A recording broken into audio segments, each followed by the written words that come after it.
Very good morning to all of you. Welcome again in home science class. बच्चों, previous class में हमने विभिन्न प्रकार की बुनाइयों के बारे में पढ़ा था कि वस्त्र की बुनाइयाँ किस किस प्रकार से की जा सकती हैं। आज का हमारा टॉपिक है वस्त्र की परिसज्जा। वस्त्र की परिसज्जा जो है वो वस्त्र को सुंदर बनाने के लिए की जाती है।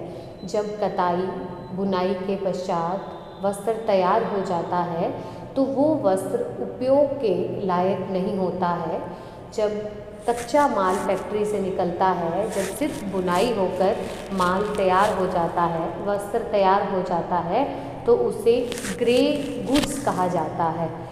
ग्रे गुड्स जो हैं वो उपयोग के काबिल नहीं होते हैं क्योंकि उनके ऊपर विभिन्न प्रकार के तेल के, ग्रीस के दाग धब्बे लगे होते हैं। वस्त्र की रचना जो है वो भी सीधी नहीं होती है। वस्त्र के ऊपर रोए उठे रहते हैं, गांठें होती हैं, धागे छिटके रहते हैं। तो इस कंडीशन में अगर वस्त्र मार्केट में भेज दिया जाए तो वस्त्र वो खरीदा नहीं जाएगा, उसे कोई भी पसंद नहीं करेगा। तो वस्त्र को सुंदर और आकर्षक बनाने के लिए वस्त्र के ऊपर विभिन्न प्रकार की परिसज्जाएं दी जाती हैं, जिससे कि वस्त्र का बाह्य स्वरूप जो है, उसका रंग रूप जो है वो निखर जाता है, वस्त्र आकर्षक हो जाता है और वो उपयोग के भी काबिल हो जाता है। तो वस्त्र की परिसज्जा को हम इस तरह से डिफाइन कर सकते हैं कि वह प्रक्रिया जो रेशों, धागों या वस्त्र पर तीनों स्टेजेस में परिसज्जा की प्रक्रिया दी जा सकती है। परिसज्जा रेशों पर भी दी जा सकती है, धागों पर भी और तैयार वस्त्र पर भी। अधिकांशतः जो परिसज्जा दी जाती है उसकी जो स्टेज रहती है वो वस्त्र पर दी जाती है। यह इसलिए दी जाती है कि उनके रूप, स्पर्श मतलब जब हम टच करें तब उनके गुणों और उनकी कार्य क्षमता को परिवर्तित करने के लिए दी जाती है। वस्त्र के रूप, रंग, उसके गुणों और उसकी कार्य क्षमता को परिवर्तित करने के लिए वस्त्र पर परिसज्जा दी जाती है ताकि वस्त्र का बाह्य स्वरूप आकर्षक हो सके, वो हमें देखने पर अच्छा लगे, उसमें बहुत सारे गुण समाहित हो सके। क्योंकि जब हमने रेशे पढ़े थे तो ये स्पेशल पढ़ा था कि बहुत सारे रेशों में जो प्राकृतिक रेशे हैं ऐसे गुण विद्यमान नहीं होते जो कि हमें वस्त्र में चाहिए होते हैं। तो उन गुणों को बढ़ाने के लिए, वस्त्र की कार्य क्षमता को बढ़ाने के लिए, वस्त्र को आकर्षक बनाने के लिए उनके ऊपर परिसज्जा दी जाती है। तो हम नेक्स्ट हमारे बात आती है कि परिसज्जा के उद्देश्य क्या होते हैं, क्यों दी जाती है वस्त्र पर परिसज्जा। तो फर्स्ट है इसमें बाह्य स्वरूप को सुधारना तथा आकर्षक बनाना। वस्त्र जब मशीनों से निकलता है, करघे से उतर करके तैयार होकर आता है तो उसके ऊपर तेल, ग्रीस के दाग लगे होते हैं, वो बिल्कुल मैला होता है। उसकी जो सतह है वह फुदकीदार होती है, सतह पर बहुत सारी गांठें होती हैं, धागे लटक रहे होते हैं। साथ ही वस्त्र का कोई रंग रूप नहीं होता है, उसके जो ताने बाने के धागे हैं वो भी सीधे नहीं होते हैं। ताने और बाने के धागों में जो 90 डिग्री का कोण बनना चाहिए वो भी नहीं बना होता कई बार। मतलब उसकी रचना जो है वो ऐसी नहीं होती कि हम उसको खरीद सकें। तो उसकी बाह्य स्वरूप को सुधारने और आकर्षक बनाने के लिए विभिन्न प्रकार की परिसज्जाएं दी जाती हैं कि उसको ब्लीचिंग करके, उसको स्टिचिंग करके, उसको झुलसा करके कि उसका जो बाह्य स्वरूप है वो आकर्षक बन जाए और जो व्यक्ति उसको देखे उसका मन करे कि वस्त्र को खरीदा जा सके। वस्त्र को रंगना, ब्लीच करना, उसके ऊपर छपाई करना, ये बहुत सारी परिसज्जाएं होती हैं जिनके द्वारा वस्त्र का स्वरूप चेंज हो जाता है। नेक्स्ट है वस्त्रों में विभिन्नता लाना।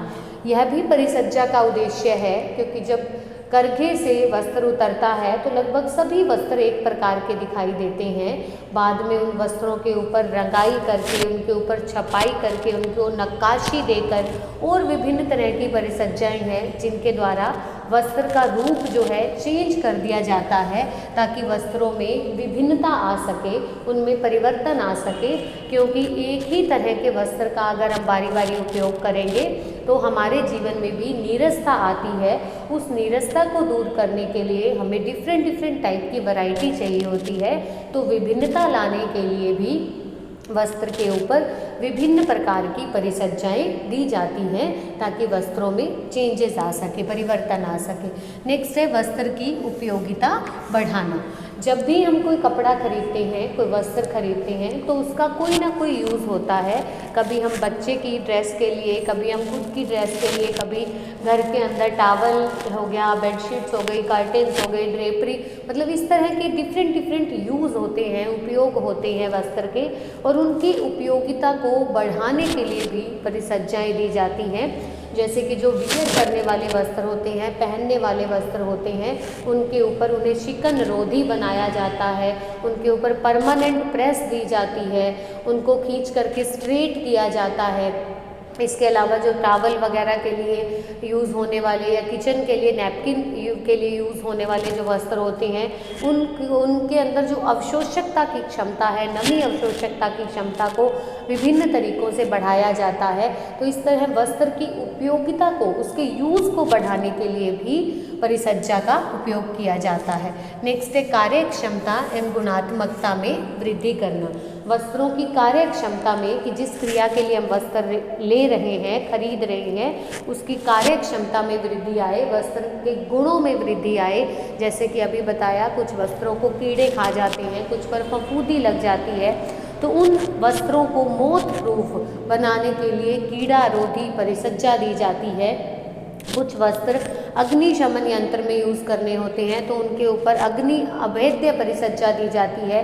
कुछ वस्त्रों का उपयोग छतरी बनाने के लिए, तिरपाल बनाने के लिए की जाती है तो उनके ऊपर जल अभेद्य परिसज्जा, वाटर प्रूफ फिनिशिंग उनको दी जाती है कि जिससे वस्त्र का यूज़, वस्त्र के गुणों में वृद्धि हो सके और उसका जिस यूज़ के लिए, जिस उपयोग के लिए हम उसको खरीद रहे हैं, वो अपनी उपयोगिता को, अपने यूज़ को फुलफिल कर सके। नेक्स्ट है वस्त्रों का रख रखाव सरल करना। वस्त्रों को ईजी से उनका स्टोरेज करना, संरक्षण करने के लिए भी वस्त्र पर परिसज्जा दी जाती है।